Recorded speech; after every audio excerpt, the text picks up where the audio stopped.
All right, guys, I wanted to start today's videos off with a podcast about how networking is a lie. Now, most of us, when we go to networking events, we're going empty handed. We're begging producers to do something for us. We're going there saying, who wants my loops? And can I get your email? And can you do something for me?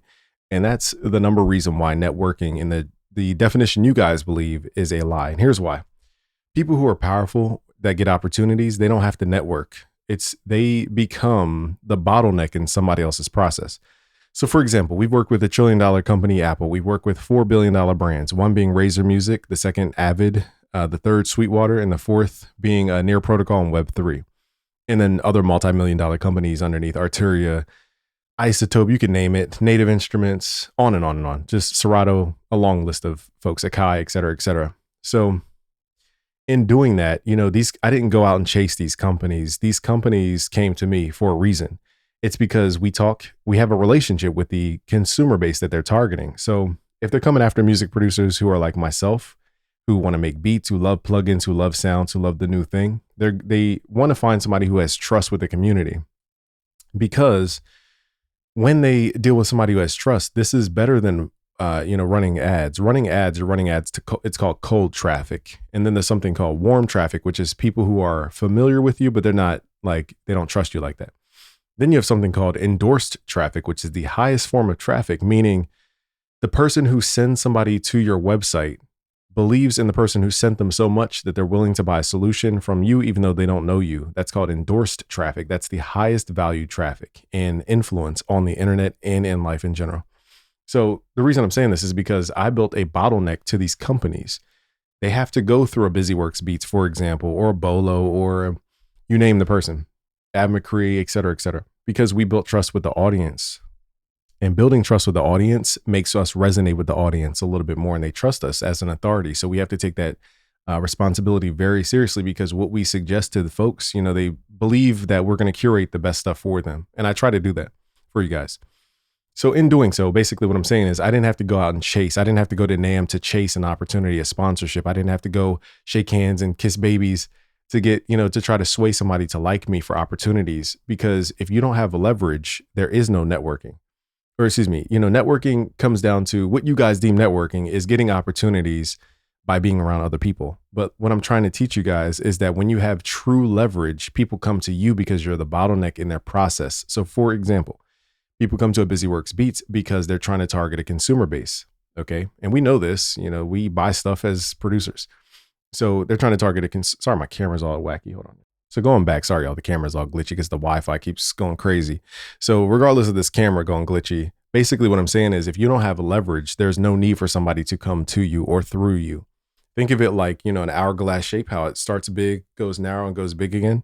So if you control the bottleneck, okay, the smaller part in the middle, that's important, because for them to get from one side of the river to the next side of the river to do trade, they have to go through the middle. And if you control the middle, that's by definition leverage. And you need leverage to what people call network. Going to an event, going to meet people in person means nothing. I've met a lot of people, they're great people, but it doesn't mean I'm going to work with them just because I met them. I don't trust them more just because I met them in person.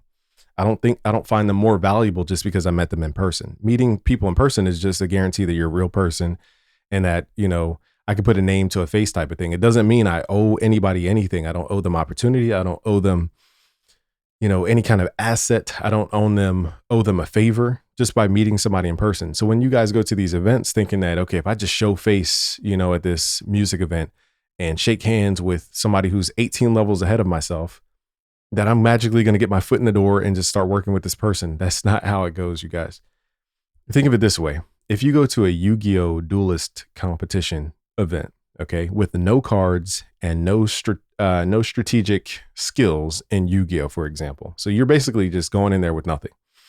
And your goal is to get some kind of opportunity. Now most people, here's what they do. They go, okay, you have any spare cards for free? You got any free cards? Or they go, hey, can I get your email so I can follow you so that I could basically just stalk you for random conversations that you don't want to have? Okay, so when you go there with nothing in hand, okay, that's the problem. And that's what you guys are taught most of the time, is that you're going to these events, and just because you buy a ticket that somehow you're valuable to that event. That's not how it works. You have to have leverage So when people are selling you the idea of networking, if you don't have leverage, you're wasting your money and your time. Okay. Now it's cool to meet a person you want to meet in person. That's cool to get a picture with them. That might actually increase your value. But outside of that, what are you getting out? You're not getting anything because you don't have anything to trade.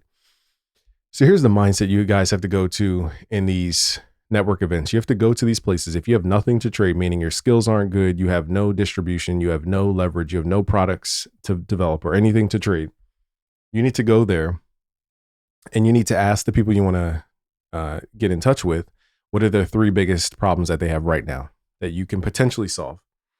And you need to connect them with somebody else who has the actual solution. So for example, if you go to a producer event and you meet with Sunny Digital, let's say, I don't know, and he's like, yo, I'm looking for this rare synthesizer or something like this. Cause I know Metro Boomin was looking for a, what was it? A Pro Tool, an Avid console, I think it was. Forgive me, Metro. I'm not trying to put your business out there, but he was looking for like a console or something at the time. And I go, okay, Metro, I might not have the actual console, but I know this person at Avid that can potentially get you closer to that console.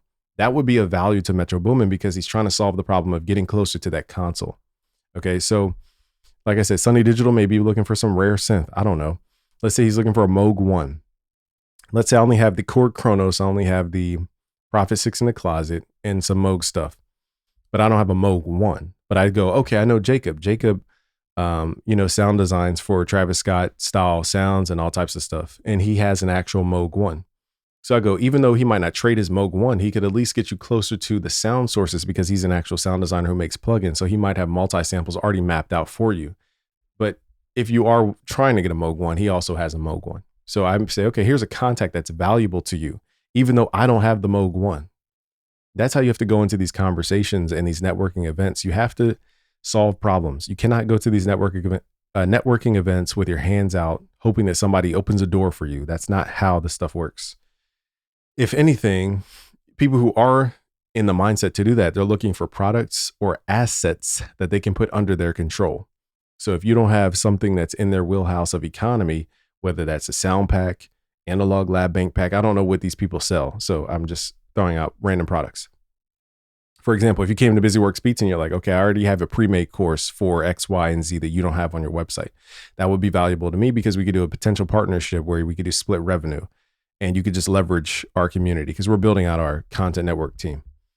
So in that case, that makes sense, okay? Because that's something that we actually trade with the audience is education and lifting them up, getting them a greater awareness. Now, we can also do sound pack trades, for example. If you guys develop sound packs and analog lab banks, I'm not saying everybody because a lot of people copy and paste. I'm not looking for copy and pasters. I'm looking for real sound designers. So in that case, you would be valuable to the BusyWorks Beats economy.